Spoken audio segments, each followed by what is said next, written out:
उससे पहले एक बात और दोस्तों कि जिन्होंने भी अगर चैनल को सब्सक्राइब नहीं किया है तो एसएससी एमटीएस एग्जाम से रिलेटेड पल पल की अपडेट के लिए जो है चैनल को सब्सक्राइब जरूर कर दीजिएगा और बगल में ही आपको एक बेल आइकन यानी घंटी का निशान भी दिख रहा होगा तो आप उसे भी जो है जरूर प्रेस कर दीजिएगा। तो चलिए वीडियो को स्टार्ट करते हैं। तो आज का जो आपका पहला क्वेश्चन आया था कि द व्हाइट टाइगर उपन्यास के लेखक कौन है। तो देखिए द व्हाइट टाइगर जो उपन्यास है ना ये अरविंद अडिगा के द्वारा लिखा गया है और इसी पुस्तक के लिए अरविंद अडिगा को जो है 2008 का मैन बुकर पुरस्कार जो वो दिया गया था। इसके अलावा मैं आपको बता दूं कि अरविंद अडिगा मैन बुकर पुरस्कार पाने वाले जो है ये चौथे भारतीय मूल के लेखक है। इनसे पहले सलमान रसूदी, अरुंधति रॉय और किरण देसाई को जो है मैन बुकर पुरस्कार दिया गया था। तो अरविंद अडिगा आपका यहाँ पे करेक्ट आंसर होगा। नेक्स्ट क्वेश्चन आपका यहाँ पर आता है कि तुम मुझे खून दो मैं तुम्हें आजादी दूंगा। ये जो नारा है ना ये किसने दिया था। तो देखिए तुम मुझे खून दो मैं तुम्हें आजादी दूंगा ये जो नारा है ना ये सुभाष चंद्र बोस के द्वारा दिया गया था। तो सुभाष चंद्र बोस आपका यहाँ पे करेक्ट आंसर होगा। इसके अलावा बात कर ले अन्य प्रसिद्ध नारे के बारे में जहाँ से एग्जाम में प्रश्न पूछा जाता है जैसे कि आराम हराम है। ये जो नारा ये जवाहरलाल नेहरू के द्वारा दिया गया था। भारत छोड़ो का जो नारा है ना ये महात्मा गांधी के द्वारा दिया गया था। जय हिंद का जो नारा ये आपका नेताजी सुभाष चंद्र बोस के द्वारा दिया गया था। वंदे मातरम का जो नारा ये आपका बंकिम चंद्र चटर्जी के द्वारा दिया गया था। जय जवान जय किसान का जो नारा है ये लाल बहादुर शास्त्री के द्वारा दिया गया था। करो या मरो का जो नारा ये आपका महात्मा गांधी के द्वारा दिया गया था। सरफरोशी की तमन्ना अब हमारे दिल में है ये जो आपका राम प्रसाद बिस्मिल के द्वारा दिया गया था। इसके अलावा वेदों की और लौटो का जो नारा है ना ये स्वामी दयानंद सरस्वती के द्वारा दिया गया था। पूर्ण स्वराज का जो आपका नारा है ये पंडित जवाहरलाल नेहरू के द्वारा दिया गया था। इनकलाब जिंदाबाद का जो नारा ये आपका भगत सिंह के द्वारा दिया गया था। साइमन कमीशन वापस जाओ ये जो नारा ये आपका लाला लाजपत राय के द्वारा दिया गया था। दिल्ली चलो का जो नारा ये सुभाष चंद्र बोस के द्वारा दिया गया था। और सारे जहां से अच्छा हिंदुस्तान हमारा ये जो नारा है ना ये इकबाल के द्वारा दिया गया था। तो ये सारे इंपॉर्टेंट फैक्ट्स जो आपको ध्यान में रखना है। नेक्स्ट क्वेश्चन आपका यहाँ पर था कि पंडित रविशंकर का संबंध किस वाद्य यंत्र से है। तो देखिए पंडित रविशंकर का जो संबंध है ना ये सितार वाद्य यंत्र से है। तो सितार वाद्य यंत्र आपका करेक्ट आंसर होगा। इसके अलावा मैं आपको बता दूं कि पंडित रविशंकर को 1999 में जो है भारत रत्न पुरस्कार से सम्मानित किया गया था। 1981 में पद्म विभूषण से सम्मानित किया गया था और 1967 में पद्म भूषण पुरस्कार से सम्मानित किया गया था। तो ये फैक्ट भी आपको ध्यान में रखना है। इसके अलावा प्रमुख सितार वादक की बात कर ले तो शाहिद परवेज खान, वंदे हसन, उमा शंकर मिश्र, बुद्धादित्य मुखर्जी, अनुष्का शंकर, हराशंकर भट्टाचार्य, निखिल बनर्जी, विलायत खान, मुश्ताक अली खान इन सभी का जो संबंध है ना ये आपके सितार वाद्य यंत्र से है। तो ये फैक्ट भी आप ध्यान में रखिएगा। नेक्स्ट क्वेश्चन आपका यहाँ था कि निम्नलिखित में से कौन सी नदी जो है बंगाल की खाड़ी में नहीं गिरती है। तो देखिए बंगाल की खाड़ी में कौन कौन सी नदियां गिरती है। तो ये आपका ब्रह्मपुत्र, कृष्णा, कावेरी, गोदावरी, महानदी, गंगा ये सभी जो नदियां है ना ये आपका बंगाल की खाड़ी में गिरता है। तो इनमें से आपका 3 तो ऑप्शन में दिया गया था। इसके अलावा अरब सागर में गिरने वाली नदियों की बात कर ले तो सिंधु नदी, नर्मदा नदी, ताप्ती नदी, साबरमती नदी, माही नदी, पेरियार नदी, मांडवी नदी, जुआरी नदी ये सभी जो नदियां है ना ये आपका अरब सागर में गिरता है। और ऑप्शन में आपका एक ताप्ती नदी दिया गया था। तो देखिए ये जो आपका ताप्ती नदी है ना ये बंगाल की खाड़ी में नहीं गिरता है। तो ताप्ती नदी आपका यहाँ पे करेक्ट आंसर होगा। नेक्स्ट क्वेश्चन आपका यहाँ पर आता है कि इनमें से कौन सा प्रसिद्ध मंदिर जो है असम में स्थित है। तो देखिए ये जो आपका कामाख्या मंदिर है ना ये आपका असम में स्थित है। तो कामाख्या मंदिर आपका करेक्ट आंसर होगा। इसके अलावा मैं आपको बता दूं कि ये जो आपका असम में ये जो आपका अम्बुबाची जो मेला लगता है ना ये आपका कामाख्या मंदिर में ही लगता है। तो ये फैक्ट भी आपको ध्यान में रखना है। नेक्स्ट क्वेश्चन आपका यहाँ पर था कि 1857 के भारतीय विद्रोह के बाद जो है किस अंतिम मुगल सम्राट को अंग्रेजों के द्वारा जो है बर्मा में जो वो निर्वासित कर दिया गया था। तो देखिए 1857 के भारतीय विद्रोह के बाद जो है ये आपका बहादुर शाह जफर जिन्हें बहादुर शाह द्वितीय भी कहा जाता है और इनको जो है अंग्रेजों के द्वारा ये जो आपका बर्मा जो कि आपका म्यांमार में है यहाँ पर जो इन्हें भेज दिया गया था। तो बहादुर शाह द्वितीय आपका यहाँ पे करेक्ट आंसर होगा। नेक्स्ट क्वेश्चन आपका यहाँ पर था कि युद्ध के हिंदू देवता भगवान मुर्गन की जो पूजा के दौरान जो है ना ये कौन सा नृत्य जो वो किया जाता है। तो देखिए ये जो आपका कावड़ी अटम है ना एक औपचारिक बलिदान है और ये जो है भक्तों के द्वारा युद्ध के हिंदू देवता भगवान मुरुगन की पूजा के दौरान जो है इस नृत्य को जो वो किया जाता है और किस त्योहार पर किया जाता है। तो देखिए ये जो आपका नृत्य है ना, ये आपका थाई पुषम त्योहार पर जो वो किया जाता है। और थाई पुषम जो त्योहार है ये किस राज्य का त्योहार है? तो ये आपका तमिलनाडु राज्य का त्योहार है। तो कावड़ी आटम आपका यहाँ पे करेक्ट आंसर होगा। इसके अलावा बात कर ले कावड़ी आटम, ये जो किस राज्य का लोक नृत्य है? तो ये आपका तमिलनाडु राज्य का एक लोक नृत्य है। तो ये फैक्ट भी आपको ध्यान में रखना है। नेक्स्ट क्वेश्चन आपका यहाँ था कि खेलो इंडिया यूथ गेम्स 2023 का जो 5वां संस्करण है ना, ये किस राज्य में आयोजित किया गया था?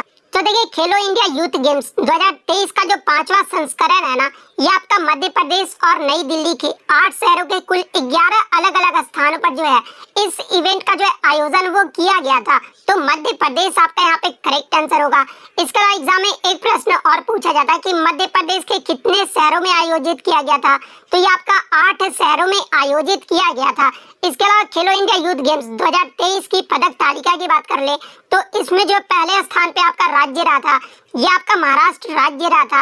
महाराष्ट्र ने जो टोटल 161 पदक जीते थे, जिसमें 56 गोल्ड, 55 जो था वो सिल्वर था और 50 जो था वो आपका कांस्य पदक यानी ब्रॉन्ज मेडल था। सेकंड स्थान पे आपका हरियाणा राज्य रहा था। हरियाणा ने जो टोटल 128 पदक जीते थे। और थर्ड स्थान पे आपका मध्य प्रदेश राज्य रहा था। मध्य प्रदेश ने जो टोटल 96 मेडल जीते थे। इसके अलावा एग्जाम में एक प्रश्न और पूछा जाता है कि खेलो इंडिया यूथ गेम्स को पहले जो है किस नाम से जाना जाता था?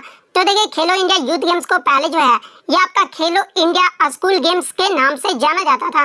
तो ये फैक्ट भी आपको ध्यान में रखना है। इसके अलावा खेलो इंडिया यूथ गेम्स का जो पहला संस्करण हुआ था ना, ये आपका 2018 में हुआ था। और ये कहां पर आयोजित किया गया था? तो ये आपका दिल्ली में आयोजित किया गया था।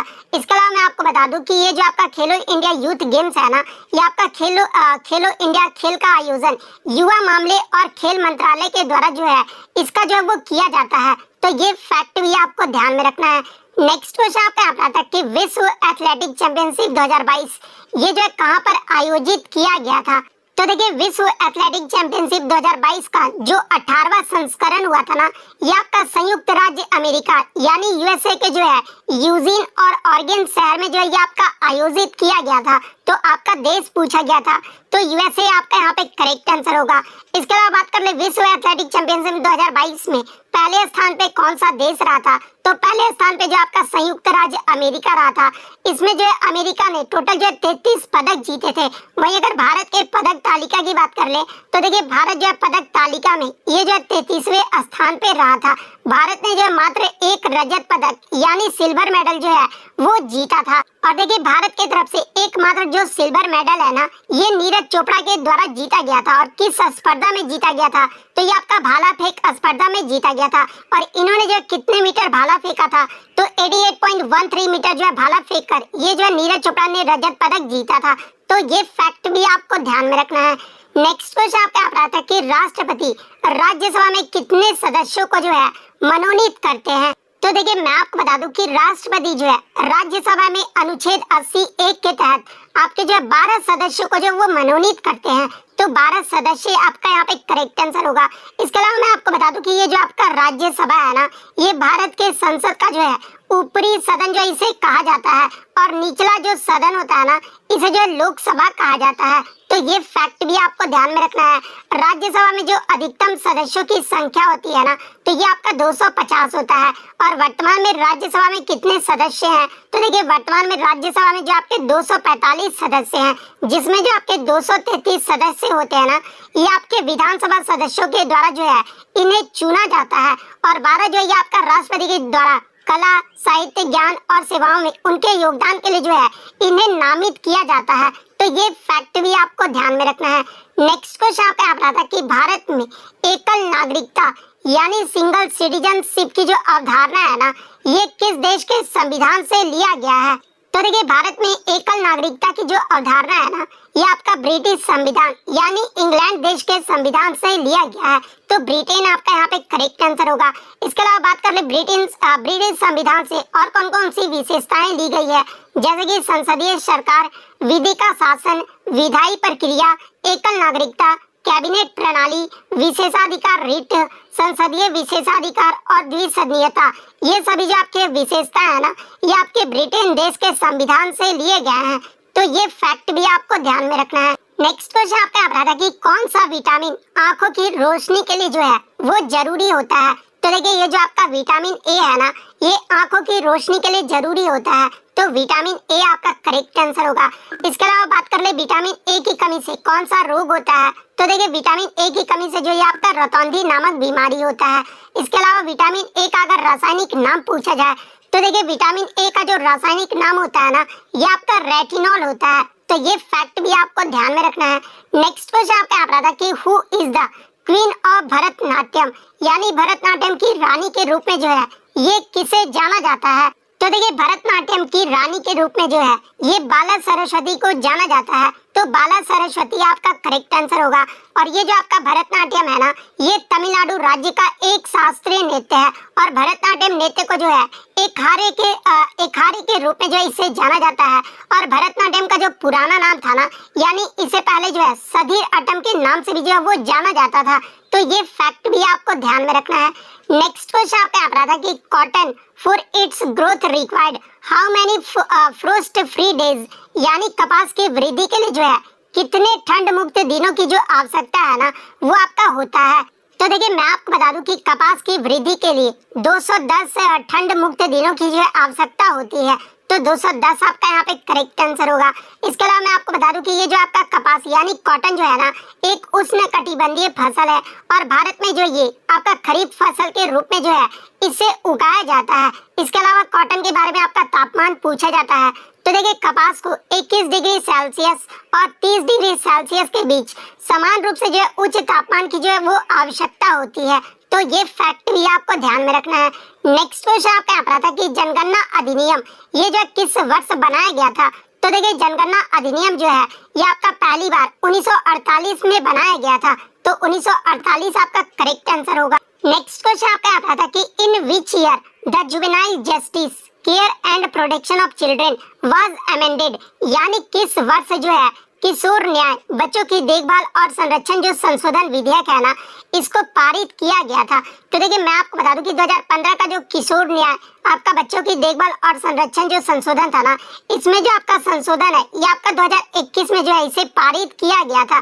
तो 2021 आपका यहाँ पे करेक्ट आंसर होगा। नेक्स्ट क्वेश्चन आपका यहाँ पर आया था कि अशोक के शासन के दौरान मौर्य साम्राज्य में जो है प्रमुख राजनीतिक केंद्र ये जो कितने थे। तो देखिए मैं आपको बता दूं कि मौर्य साम्राज्य में जो है आपके 5 प्रमुख जो वो राजनीतिक केंद्र थे, जिनमें राजधानी जो था ये आपका पाटलिपुत्र था। और प्रांतीय केंद्र जो आपके शामिल थे ये आपके तक्षशिला, उज्जैन, तोसली और सुवर्णगिरी, ये सब जो आपके प्रांतीय केंद्र जो वो शामिल थे। तो 5 आपका यहाँ पे करेक्ट आंसर होगा। नेक्स्ट क्वेश्चन आपका आ रहा था कि चौरी चौरा जो घटना है ना, ये कब हुआ था। तो देखिए चौरी चौरा जो घटना है ये आपका 4 फरवरी 1922 को हुआ था। तो 4 फरवरी 1922 आपका करेक्ट आंसर होगा। नेक्स्ट क्वेश्चन आपका आ रहा था कि त्रिपुरा में 14 देवताओं और धरती माता की पूजा हेतु कौन सा उत्सव जो है ये मनाया जाता है। तो देखिए त्रिपुरा में 14 देवताओं और धरती माता की पूजा के लिए जो है ये आपका खर्ची पूजा मनाया जाता है। तो खर्ची पूजा आपका यहाँ पे करेक्ट आंसर होगा। इसके अलावा बात कर ले ये जो आपका खर्ची पूजा है ये त्रिपुरा में किस महीने में मनाया जाता है। तो ये आपका जुलाई या अगस्त महीने में मनाया जाता है। तो ये फैक्ट भी आपको ध्यान में रखना है। नेक्स्ट क्वेश्चन आपका आ रहा था कि वह पौधा जिसमें फल और फूल दोनों होते हैं ये जो किस वर्ग में आते हैं। तो देखिए वह पौधा जिसमें फल और फूल दोनों होते हैं ना, ये जो आपके आवर्तबीजी यानी एंजियोस्पर्म वर्ग में आते हैं। तो एंजियोस्पर्म आपका यहाँ पे करेक्ट आंसर होगा। नेक्स्ट क्वेश्चन आपका आ रहा था कि अत्यधिक विद्युत धनात्मक यानी जो आपके इलेक्ट्रोपॉजिटिव जो एलिमेंट होते हैं ना, वो आपके क्या कहलाते हैं। तो देखिए ये जो आपके क्षारीय धातु होते हैं ना, यानी जो आपके अल्कली मेटल्स होते हैं, जिन्हें जो है ग्रुप 1 का जो एलिमेंट होता है उन्हें जो है क्षारीय धातु कहा जाता है। और ये जो आपके अत्यधिक विद्युत धनात्मक यानी इलेक्ट्रो पॉजिटिव एलिमेंट होते हैं, तो आपका अल्कली मेटल्स आपका यहाँ पे करेक्ट आंसर होगा। इसके अलावा मैं आपको बता दूं कि ग्रुप 1 का जो एलिमेंट होता है, जब आप ऊपर से नीचे की ओर जाओगे ना, तो ऊपर से नीचे की ओर जब नीचे जो सबसे ज्यादा होता है ना, वो आपका नीचे जो होता है वो इलेक्ट्रो पॉजिटिव एलिमेंट होता है। इसलिए सीजियम जो होता है ना, ये सबसे अधिक इलेक्ट्रो पॉजिटिव जो है वो तत्व के रूप में जाना जाता है। तो ये फैक्ट भी आप ध्यान में रखिएगा। इसके अलावा मैं आपको बता दूं कि ये जो आपके अधातु होते हैं ना, यानी जो नॉन मेटल्स होते हैं, वो आपके इलेक्ट्रोनेगेटिव यानी विद्युत ऋणात्मक तत्वों के रूप में जो है इसे जाना जाता है। तो ये फैक्ट भी आपको ध्यान में रखना है। और सबसे विद्युत ऋणात्मक तत्व कौन सा होता है? तो देखिए, सबसे जो विद्युत ऋणात्मक तत्व होता है ना, ये आपका फ्लोरीन होता है। तो ये फैक्ट भी आप ध्यान में रखिएगा। नेक्स्ट क्वेश्चन आपका यहाँ पर आया था कि जम हुए गैस, चट्टान और धूल के कॉस्मिक जो स्नोबॉल होते हैं ना, जो सूर्य की परिक्रमा करते हैं, उन्हें जो क्या कहा जाता है? तो देखिए, जमे हुए गैस, चट्टान और धूल के कॉस्मिक जो स्नोबॉल होते हैं ना, जो सूर्य की परिक्रमा करते हैं, उन्हें जो है धूमकेतु यानी पुछल्ला तारा, जिसे इंग्लिश में जो है कॉमेट कहा जाता है। तो धूमकेतु आपका यहाँ पे करेक्ट आंसर होगा। नेक्स्ट क्वेश्चन आपका यहाँ पर था कि भारत किस देश के साथ जो है सबसे लंबी सीमा साझा करता है? तो देखिए, भारत बांग्लादेश के साथ जो है सबसे लंबी सीमा साझा करता है। और कितने किलोमीटर करता है? तो ये आपका 4096 किलोमीटर करता है। तो ये फैक्ट भी आपको ध्यान में रखना है। इसके अलावा बात कर ले, भारत के कौन सा राज्य जो है बांग्लादेश के साथ सबसे लंबी सीमा साझा करता है? तो देखिए, भारत के जो ये आपका वेस्ट बंगाल जो राज्य है ना, ये बांग्लादेश के साथ सबसे लंबी सीमा साझा करता है।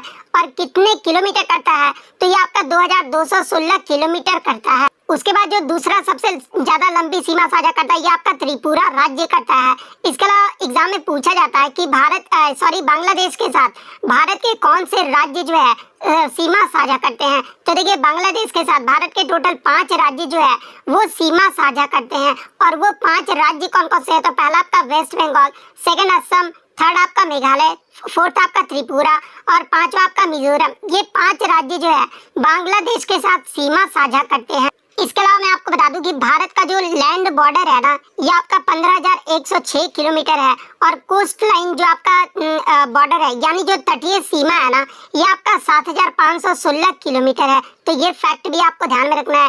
इसके अलावा बांग्लादेश के बाद चाइना जो है भारत के साथ सबसे लंबी सीमा साझा करता है। सेकंड स्थान पे अगर पूछा जाए तो ये आपका चाइना करता है। चाइना कितने किलोमीटर करता है? तो ये आपका 3,488 किलोमीटर करता है। उसके बाद आपका पाकिस्तान जो है सीमा साझा करता है, 3,323 किलोमीटर करता है। उसके बाद नेपाल 1,751 किलोमीटर करता है। उसके बाद म्यांमार जो आपका 1,643 किलोमीटर करता है। उसके बाद जो आपका भूटान 699 किलोमीटर करता है।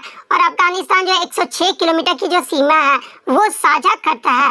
तो ये फैक्ट भी आप ध्यान में रखिएगा। नेक्स्ट क्वेश्चन आपका यहाँ पर था कि प्रधानमंत्री नरेंद्र मोदी ने 17 अक्टूबर 2022 को जो है रसायन और उर्वरक मंत्रालय के तहत कितने प्रधानमंत्री किसान समृद्धि केंद्र जो है इसका उद्घाटन किया गया है? तो देखिए, अक्टूबर 2022 में प्रधानमंत्री नरेंद्र मोदी के द्वारा 600 प्रधानमंत्री किसान केंद्र समृद्धि केंद्र का जो है उद्घाटन किया गया है। तो 600 आपका यहाँ पे करेक्ट आंसर होगा।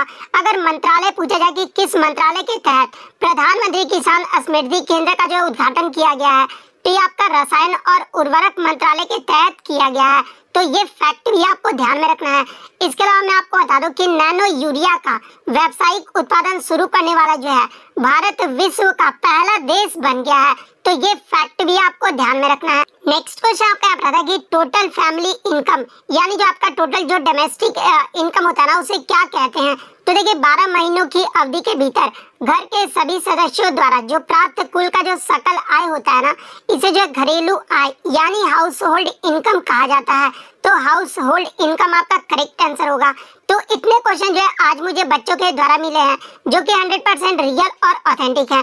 तो अगर वीडियो अच्छी लगी हो तो पहला क्वेश्चन आया था कि किस खेल में कुल 11 खिलाड़ी होते हैं? तो देखिए, हॉकी, फुटबॉल और क्रिकेट खेल में कुल 11 खिलाड़ी होते हैं। तो आपके ऑप्शन में जो क्रिकेट दिया गया था, तो क्रिकेट आपका यहाँ पे करेक्ट आंसर होगा। इसके अलावा बात कर ले अन्य खेल के बारे में, जैसे कि बेसबॉल में आपके 9 खिलाड़ी होते हैं, बास्केटबॉल में 5 खिलाड़ी होते हैं, कबड्डी में 7 खिलाड़ी होते हैं, खो खो में 9 खिलाड़ी होते हैं, नेटबॉल में 7 खिलाड़ी होते हैं, पोलो में आपके 4 खिलाड़ी होते हैं, रग्बी फुटबॉल में 15 खिलाड़ी होते हैं, ब्रिज में 2 खिलाड़ी होते हैं, आइस हॉकी में आपके 6 खिलाड़ी होते हैं, वॉलीबॉल में आपके 6 खिलाड़ी होते हैं और वाटर पोलो में जो आपके 7 खिलाड़ी होते हैं। तो ये इंपॉर्टेंट फैक्ट्स भी आप ध्यान में रखिएगा। नेक्स्ट क्वेश्चन आपका यहाँ था कि भारत में जनगणना ये जो कितने वर्ष के अंतराल में होता है?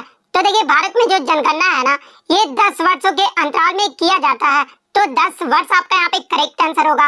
इसके अलावा बात कर ले, भारत में प्रथम जनगणना की जो शुरुआत है ये कब हुई थी? तो देखिए प्रथम जनगणना जो हुआ था ना, ये 1872 में लॉर्ड मेयो के कार्यकाल में जो ये शुरू हुआ था। वही पहला नियमित जनगणना अगर पूछा जाए तो देखिए भारत में जो पहला नियमित जनगणना है ना, ये आपका 1881 में हुआ था। और किसके कार्यकाल में हुआ था? तो ये आपका लॉर्ड रिपन के कार्यकाल में हुआ था। तो ये फैक्ट भी आपको ध्यान में रखना है। नेक्स्ट क्वेश्चन आपका यहाँ पर आया था कि भारतीय संविधान की कैबिनेट जो प्रणाली है ना, यानी जो आपका मंत्रिमंडल है, ये किस देश के संविधान से लिया गया है? तो देखिए ये जो आपका कैबिनेट प्रणाली है ना, ये आपका ब्रिटेन यानी इंग्लैंड देश के संविधान से लिया गया है। तो ब्रिटेन आपका यहाँ पे करेक्ट आंसर होगा। नेक्स्ट क्वेश्चन आपका यहाँ पर आता है कि कौन सी नदी बंगाल की खाड़ी में गिरती है? तो देखिए महानदी, गोदावरी, कृष्णा, कावेरी, स्वर्णरेखा, ब्रह्मपुत्र, बैतरणी, गंगा और ये जो आपका ब्राह्मणी नदी है ना, ये सभी नदी जो आपके बंगाल की खाड़ी में गिरती है। तो आपके ऑप्शन में जो है गोदावरी दिया गया था, तो गोदावरी आपका यहाँ पे करेक्ट आंसर होगा।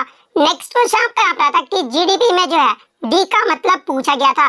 तो देखिए जीडीपी का जो फुल फॉर्म होता है ना, ये आपका ग्रोस डोमेस्टिक प्रोडक्ट यानी सकल घरेलू उत्पाद होता है। तो डी का मतलब आपका क्या होगा? तो डोमेस्टिक होगा।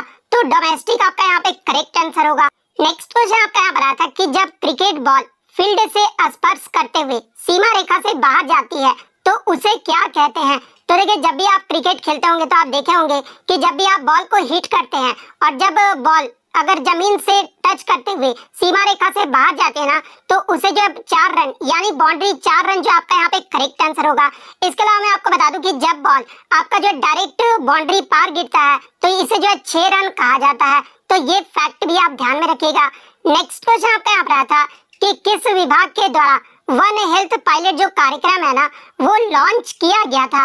तो देखिए ये जो आपका वन हेल्थ पायलट जो कार्यक्रम है ना, ये कर्नाटक के बेंगलुरु में पशुपालन और डेयरी विभाग के द्वारा जो है इसे लॉन्च किया गया है। तो पशुपालन और डेयरी विभाग आपका करेक्ट आंसर होगा।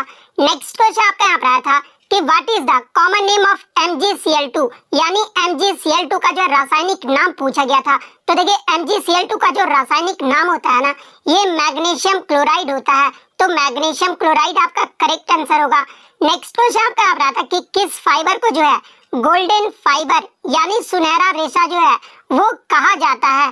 तो देखिए ये जो आपका जूट जिसे पटसन भी कहा जाता है और ये जो आपका सुनहरा रेशा यानी गोल्डन फाइबर के रूप में जो है इसे जाना जाता है। तो जूट आपका यहाँ पे करेक्ट आंसर होगा।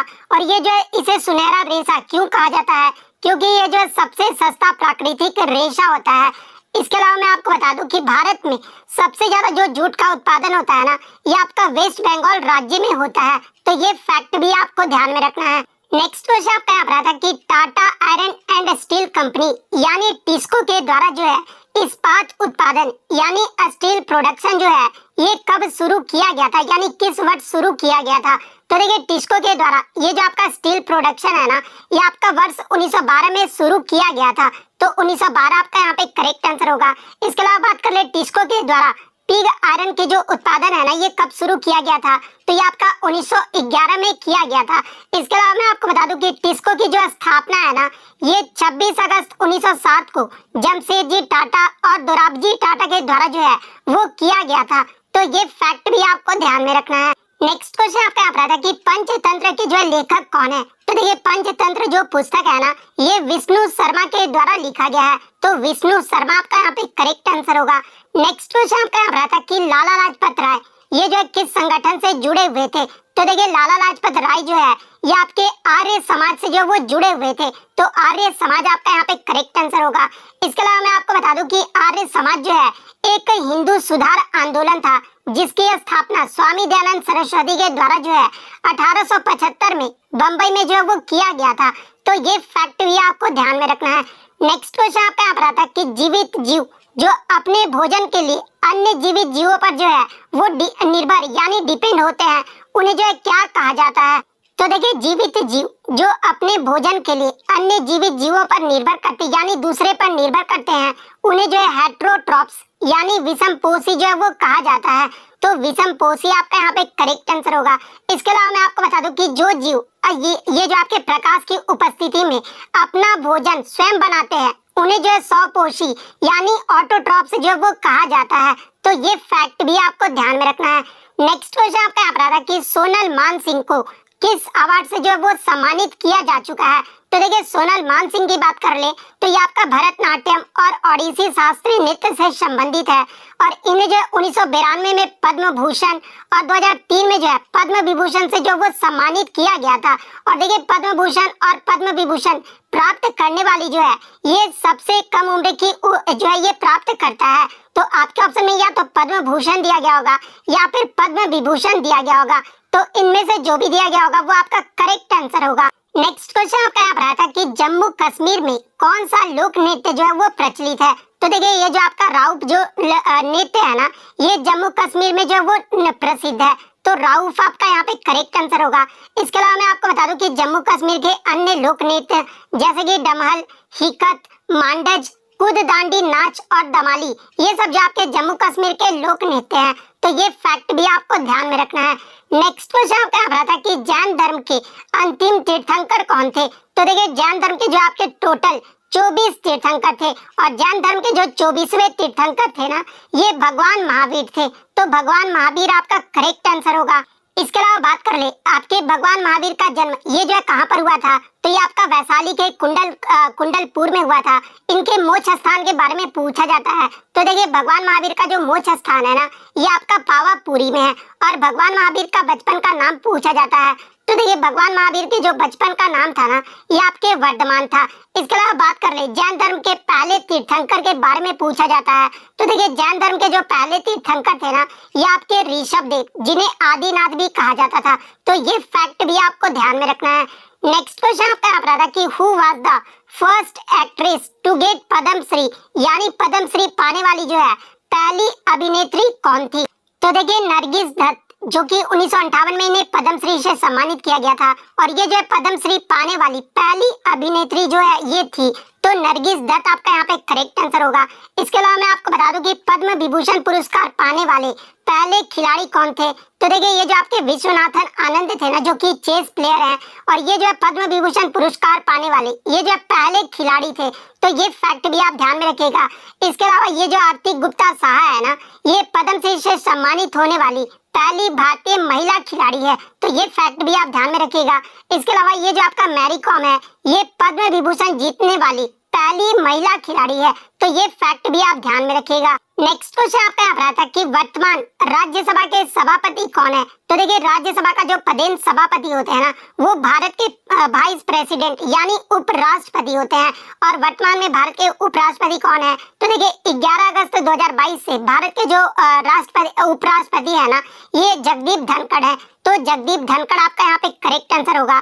इसके अलावा बात कर ले जगदीप धनखड़ ये जो कितने नंबर के उपराष्ट्रपति हैं? तो ये 14वें नंबर के उपराष्ट्रपति हैं। तो ये फैक्ट भी आपको ध्यान में रखना है। नेक्स्ट क्वेश्चन आपका यहाँ पर आता है कि राष्ट्रीय पोषण अभियान ये जो है किस मंत्रालय के द्वारा शुरू किया गया था? तो देखिए राष्ट्रीय पोषण अभियान को जो है ये आपका महिला एवं बाल विकास मंत्रालय के द्वारा जो है वो शुरू किया गया था और इस अभियान को प्रधानमंत्री नरेंद्र मोदी के द्वारा 8 मार्च 2018 को जो है राजस्थान के झुंझुनू जिले से जो है इसे शुरू किया गया था। तो महिला एवं बाल विकास मंत्रालय आपका करेक्ट आंसर होगा। इसके अलावा एग्जाम में एक प्रश्न और यहाँ से पूछा जाता है कि राष्ट्रीय पोषण माह हर वर्ष जो है आपके कौन से महीने में मनाया जाता है? तो देखिए मैं आपको बता दूं कि पोषण अभियान के तहत हर साल सितंबर के महीने में जो है राष्ट्रीय पोषण माह जो है वो मनाया जाता है। तो ये फैक्ट भी आपको ध्यान में रखना है। नेक्स्ट क्वेश्चन आपका यहाँ था कि कौन सा अवसादी चट्टान यानी सेडिमेंट्री रॉक्स का जो ये प्रकार है? तो देखिए बलुआ पत्थर, चुन्ना पत्थर ये सब जो आपके सेडिमेंट्री रॉक्स के जो है ये आपके एग्जाम्पल है। तो बलुआ पत्थर या चुना पत्थर जो भी दिया गया होगा वो आपका करेक्ट आंसर होगा। इसके अलावा मैं आपको बता दूं कि अवसादी चट्टान को जो है वो आपका द्वितीयक चट्टान भी कहा जाता है। इसके अलावा आग्नेय चट्टान की बात कर ले तो ये आपका मैग्मा और लावा के जमने से जो आपका चट्टान का निर्माण होता है ना वो आग्नेय चट्टान का निर्माण होता है। और आग्नेय चट्टान के उदाहरण की बात कर ले तो ग्रेनाइट और बेसाल्ट ये सब जो आपके आग्नेय चट्टान के उदाहरण है। तो ये फैक्ट भी आपको ध्यान में रखना है। नेक्स्ट क्वेश्चन आपका यहाँ था कि किसी सभा, संसद या फिर सीमित या फिर कार्यकारिणी की बैठक में लिए गए न्यूनतम आवश्यक सदस्यों की जो संख्या है ना उसे जो है क्या कहा जाता है? तो देखिए किसी भी सभा, संसद या सीमित या कार्यकारिणी की बैठक में आपका जो न्यूनतम आवश्यक जो सदस्यों की संख्या होती है ना, उसे जो वो आपका कोरम यानी जो आपका गणपूर्ति जो वो कहा जाता है। तो कोरम आपका यहाँ पे करेक्ट आंसर होगा। इसके अलावा मैं आपको बता दूं कि लोकसभा और राज्यसभा की जब मीटिंग होती है ना, उसमें संख्या के कुल सदस्य संख्या का 1/10 जो है वो आपके सदस्यों की संख्या होना जो है वो अनिवार्य है। तो ये फैक्ट भी आपको ध्यान में रखना है। नेक्स्ट क्वेश्चन आपका यहाँ पर आता है कि पोंगल ये जो है किस क्षेत्र में मनाया जाता है। तो देखिए ये जो आपका पोंगल त्योहार है ना, ये तमिलनाडु का एक फसल त्योहार है जो कि आपका जनवरी फरवरी महीने में जो ये आपका मनाया जाता है और ये आपका दक्षिणी क्षेत्र में मनाया जाता है। तो दक्षिणी क्षेत्र आपका यहाँ पे करेक्ट आंसर होगा। नेक्स्ट क्वेश्चन आपका यहाँ पर आता है कि राष्ट्रकूट के राजा दंती दुर्ग के अनुसार तख्ता पलट के दौरान किया गया अनुष्ठान को जो वो क्या कहते थे। तो देखिए दंती दुर्ग के अनुसार जो आपका तख्ता पलट के दौरान जो अनुष्ठान किया जाता था ना, उसे जो है हिरण्य गर्भ यानी स्वर्ण गर्भ जो है वो कहा जाता था।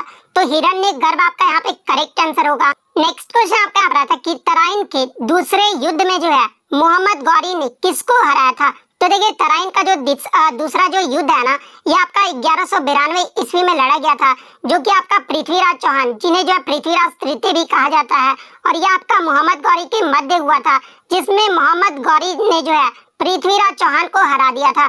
तो पृथ्वीराज चौहान आपका यहाँ पे करेक्ट आंसर होगा। इसके अलावा बात कर ले तराइन का प्रथम युद्ध, ये जो है कब लड़ा गया था। तो देखिए तराइन का जो प्रथम युद्ध है ना, ये आपका 1191 ईस्वी में लड़ा गया था और ये आपका मोहम्मद गौरी और पृथ्वीराज चौहान के मध्य लड़ा गया था, और इसमें जो है पृथ्वीराज चौहान की जो वो जीत हो गई थी और मोहम्मद गौरी जो है वो हार गया था। तो ये फैक्ट भी आपको ध्यान में रखना है। इसके अलावा बात कर ले ये जो आपका तराइन का मैदान है ये कहाँ पर स्थित है। तो ये आपका हरियाणा के करनाल और थानेश्वर जिले के बीच में स्थित है। तो ये फैक्ट भी आप ध्यान में रखिएगा। नेक्स्ट क्वेश्चन आपका रहा था कि निम्न में से स्तनधारी जीव कौन सा है, यानी कौन सा जो है स्तनी वर्ग यानी मैमेलिया वर्ग में आता है। तो देखिए मनुष्य, कंगारू, चूहे, गिलहरी, खरगोश, चमगादड़, बिल्ली, हाथी, घोड़ा, ऊंट, व्हेल, मछली, बैल, बंदर, ये सब जो है ना ये आपके स्तनधारी जीव कहलाते हैं। तो इनमें से जो भी ऑप्शन में दिया गया होगा वो आपका करेक्ट आंसर होगा। तो इतने क्वेश्चन जो है आज मुझे बच्चों के द्वारा मिले जो कि 100% रियल और ऑथेंटिक है। तो अगर वीडियो अच्छी लगी हो तो वीडियो को जो है लाइक जरूर कर दीजिएगा और इसी तरह रियल एनालिसिस पाने के लिए जो है चैनल को सब्सक्राइब जरूर कर दीजिएगा।